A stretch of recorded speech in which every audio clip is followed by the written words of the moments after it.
मैं doctor Mamta Sharma, associate professor political science.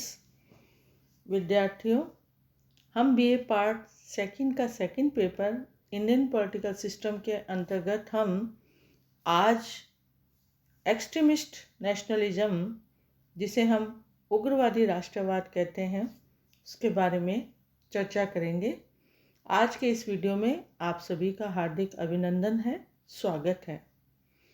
विद्यार्थियों, जैसा कि आप सभी को विदित है कि पूर्व के वीडियोस में हमने राष्ट्रीय आंदोलन के कॉजेस के बारे में पढ़ा और उसी के अंतर्गत हमने दो दलों की बात की थी, उदारवादी राष्ट्रवाद और उग्रवादी राष्ट्रवाद। उदारवादी राष्ट्रवाद के कॉजेस के बाद हम उग्रवादी राष्ट्रवाद को अगर हम समझते हैं कि इस आंदोलन का विकास किस तरह से हुआ, तो इसके अंतर्गत हम देखेंगे कि भारतीय राष्ट्रीय कांग्रेस अपने जीवन के प्रारंभिक वर्षों में जिन उदार राष्ट्रवादियों के प्रभाव में थी, उनका लक्ष्य भारतीय प्रशासनिक सेवा में या प्रशासनिक व्यवस्था में कहना चाहिए क्रमिक सुधार करना था और वे इस लक्ष्य की प्राप्ति हेतु संवैधानिक साधनों के प्रयोग में विश्वास रखते थे। लेकिन 1885 से 1905 में के बीच के काल में भारत और विदेशों में कुछ ऐसी घटनाएं घटित हुई और कुछ ऐसी शक्तियां क्रियाशील हुई जिन्होंने भारतीय राष्ट्र के अपेक्षाकृत युवा वर्ग की पूर्ण स्वतंत्रता की मांग करने के लिए उनको प्रेरित किया और संवैधानिक साधनों, विशेषतः नरम संवैधानिक साधनों के प्रति अविश्वास की भावना को जन्म दिया।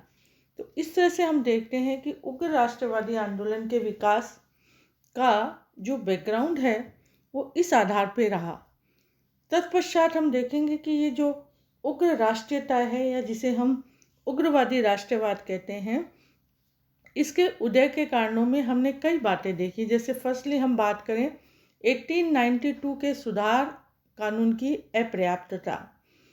इसके अंतर्गत हमने देखा कि संवैधानिक सुधार की दिशा में राष्ट्रीय कांग्रेस के 60 वर्षों के प्रयत्नों के परिणाम 1892 का भारतीय परिषद अधिनियम, लेकिन यह अधिनियम स्वयं में निहित कमियों और त्रुटियों के कारण राष्ट्रीय कांग्रेस या सामान्य भारतीयों को संतुष्ट नहीं कर सका, क्योंकि इस अधिनियम में जो कमियां देखने को मिली वो थी कि निर्वाचन की व्यवस्था को बहुत घुमा फिरा कर रखा गया था और गैर सरकारी सदस्यों की संख्या इसमें कम थी और परिषदों के कार्य तथा अधिकार भी इसके अंतर्गत बहुत सीमित थे। इस कारण से ये उग्र राष्ट्रीयता के उदय के कारणों का एक महत्वपूर्ण कारण बना। सेकेंडली हम बात करेंगे धार्मिक पुनरुत्थानवाद और सांस्कृतिक नवजागरण। इसके अंतर्गत हमने देखा कि कांग्रेस के प्रारंभिक नेता पाश्चात्य शिक्षा से प्रभावित थे और अपनी मानसिक पृष्ठभूमि के कारण ब्रिटिश शासन को भारत के हित में मानते थे।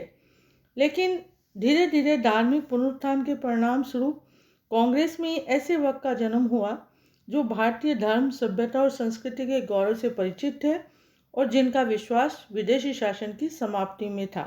इसके अंतर्गत हम स्वामी विवेकानंद की बात करेंगे, जिन्होंने 1893 के शिकागो सर्वधर्म सम्मेलन में हिंदू धर्म की विजय के बारे में बताया और इसी के अंतर्गत अरविंद घोष ने कहा था कि स्वाधीनता हमारा लक्ष्य है और हिंदुत्व ही हमारी ये आकांक्षा पूरी कर सकता है। इस तरह से हमने देखा कि धार्मिक पुनरुत्थानवाद और सांस्कृतिक नवजागरण भी इसका एक कारण बना।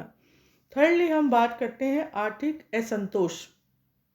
इस संबंध में देखेंगे कि जो लॉर्ड बेकन का एक कथन था कि भारत के उग्र राष्ट्र को पूरे तौर से लागू होता है, कि उनका ये मानना था कि अधिक दरिद्रता और आर्थिक असंतोष क्रांति को जन्म देते हैं और सरकार द्वारा निरंतर भारत विरोधी नीति अपनाई जा रही थी।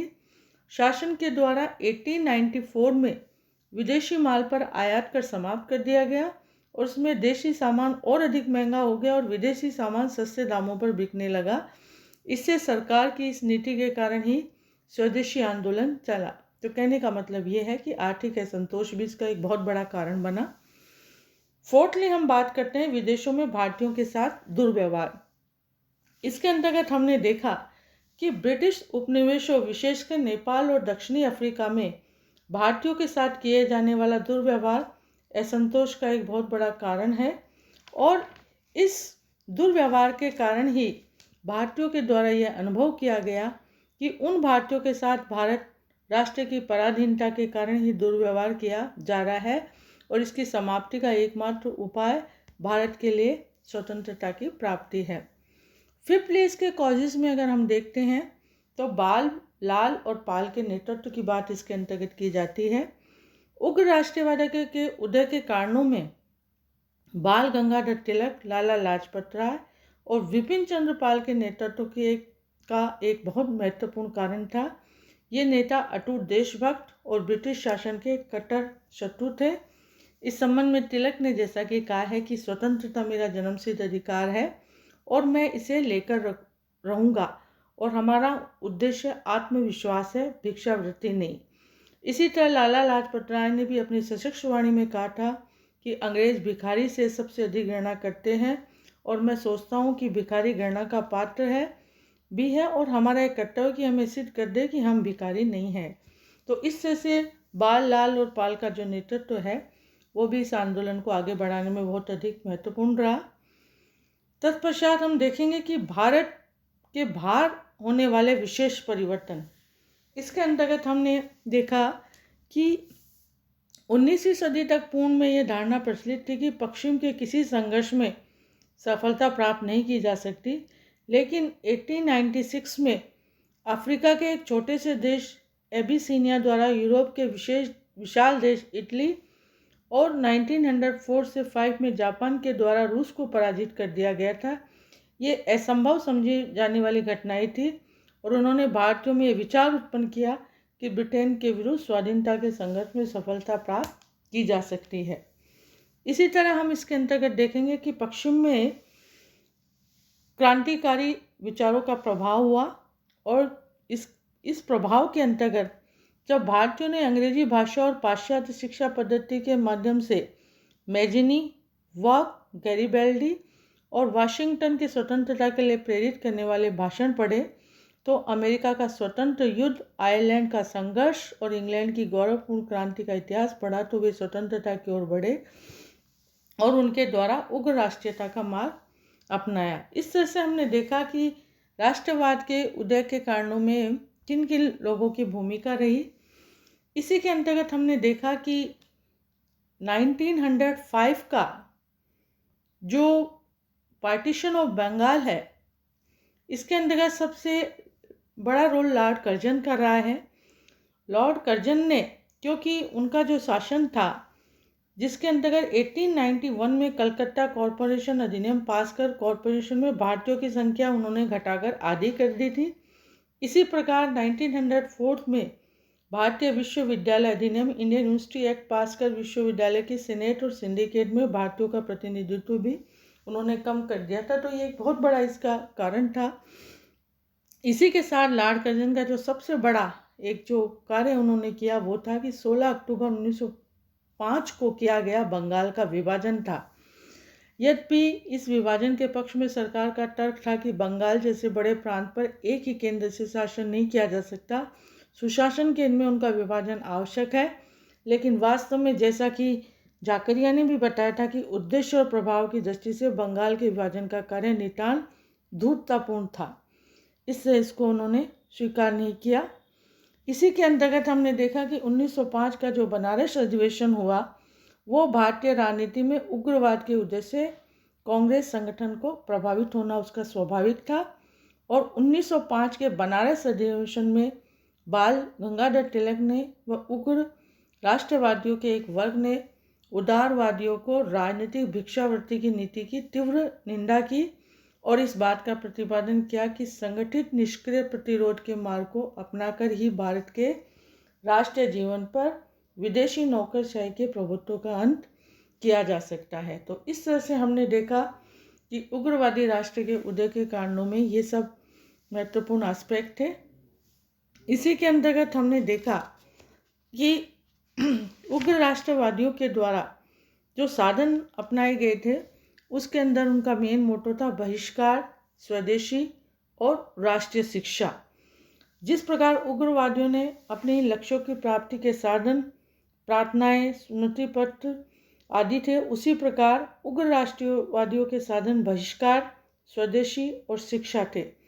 तो इस तरह से हमने देखा कि बहिष्कार और स्वदेशी आंदोलन को इसके अंतर्गत अभूतपूर्व सफलता प्राप्त हुई और इस बात से इनकार नहीं किया जा सकता कि उग्रवाद के जन्म और विकास ने भारत में राष्ट्रीय आंदोलन पर बहुत स्वस्थ प्रभाव डाला और उदारवादी यद्यपि अपने देश के प्रति प्रेम करते थे लेकिन उनके साधन प्रभावदायी नहीं थे। अतः उग्रवादियों ने इस सत्य को समझा कि केवल प्रार्थनाओं से स्वतंत्रता तो दूर रही, अन्य महत्वपूर्ण राजनीतिक सुधार भी प्राप्त नहीं किए जा सकते। इस लक्ष्य की प्राप्ति के लिए प्रभावशाली और रचनात्मक कार्यक्रम अपनाया जाए। इस तरह से हमने देखा कि उग्रवादी राष्ट्रवाद के उदय के अंदर ये महत्वपूर्ण बातें रही। तत्पश्चात हम देखेंगे कि ये जो दो दल है, उदारवाद और उग्रवाद, इन दोनों के अंतर्गत अगर हम इन दो धाराओं की बात करें तो इन दो धाराओं का मूल उद्देश्य भारतीय जनता का हित साधन था। लेकिन ये हित साधन किस रूप में किया जा सकता है, इस हेतु किन साधनों को अपनाया जाना चाहिए, इस संबंध में इन दोनों विचारधाराओं में अंतर रहा है। फर्स्टली अगर हम इनके अंतरों की बात करें तो पहला अंतर है कि राष्ट्रवाद की इन दोनों धाराओं का उद्देश्य एक ही था, सेल्फ गवर्नमेंट की प्राप्ति अर्थात स्वशासन की प्राप्ति। लेकिन इस स्वशासन में इन दोनों के द्वारा अलग अलग आशय लिया गया। स्वशासन से उदारवादियों का तात्पर्य था कि क्रमिक राजनीतिक सुधारों के मार्ग पर आगे बढ़ते हुए ब्रिटिश शासन की छत्रछाया में प्रतिनिधात्मक संसदीय संस्थाओं की स्थापना की जाए, जबकि इसके विपरीत उग्रवादी किसी भी रूप से ब्रिटिश शासन को बनाए रखने के विरुद्ध थे और उनका मानना था कि उनके स्वराज्य की धारणा में ब्रिटिश सम्राट के प्रति भक्ति के लिए कोई स्थान नहीं है। वे भारतीयों पर आधारित स्वराज्य तथा ब्रिटेन के शीघ्र अतिशीघ्र संबंध विच्छेद के पक्ष में थे। सेकेंडली अगर हम बात करें तो उदारवादियों को अंग्रेजों की न्यायप्रियता में पूर्ण विश्वास था और वे ऐसा सोचते थे कि यदि अंग्रेजों को भारतीय दृष्टिकोण समझा दिया जाए तो वे उसे स्वीकार कर लेंगे। लेकिन उग्रवादियों को अंग्रेजों की उसके अंतर्गत विश्वास नहीं था। थर्डली हम इनके अंतर की बात करें तो उदारवादी पश्चिम सभ्यता और संस्कृति से प्रभावित थे, जबकि उग्रवादी प्राचीन हिंदू धर्म, सभ्यता एवं संस्कृति और उसके आधार पर विकसित हिंदू राष्ट्रीयता के पोषक थे। फोर्थली इनके अंतर की विचारधाराओं की बात करें तो उदारवादियों के विचार में ब्रिटेन तथा भारत के हित में मूलभूत विरोध नहीं था। वे ऐसा सोचते थे कि ब्रिटिश शासन के अंतर्गत भारत का हित साधन संभव है। इसके नितांत विपरीत उग्रवादियों की धारणा यह थी कि ब्रिटेन तथा भारत के हित एक दूसरे के नितांत विपरीत है, अतः ब्रिटिश शासन भारत के विकास में कभी भी सहायक नहीं हो सकता। इस तरह से हमने देखा कि उदारवादियों तथा उग्रवादियों में उपयुक्त अंतर होते हुए भी दोनों सच्चे देशभक्त थे और इस दृष्टि से वे एक दूसरे के विरोधी नहीं बल्कि सच्चे अर्थों में एक दूसरे के पूरक थे। और अगर हम उग्र राष्ट्रवादी नेताओं की बात करें तो इसमें प्रमुख प्रणेता थे बाल गंगाधर तिलक, लाला लाजपत राय, विपिन चंद्र पाल और अरविंद घोष। इस तरह से हमने देखा और इसके अंतर्गत गोपाल कृष्ण गोखले का सबसे प्रमुख प्रतिनिधि थे। उसी प्रकार तिलक उग्र राष्ट्रवाद के। इस तरह से हमने देखा कि उग्रवादी राष्ट्रवाद किस तरह से उसका उदय हुआ, क्या क्या इसके कॉजेस थे और उदारवादी और उग्रवादी राष्ट्रवाद में क्या अंतर है। आज के वीडियो में हम इतना ही देखेंगे। नेक्स्ट वीडियो में हम नेक्स्ट एस्पेक्ट खोलेंगे। धन्यवाद।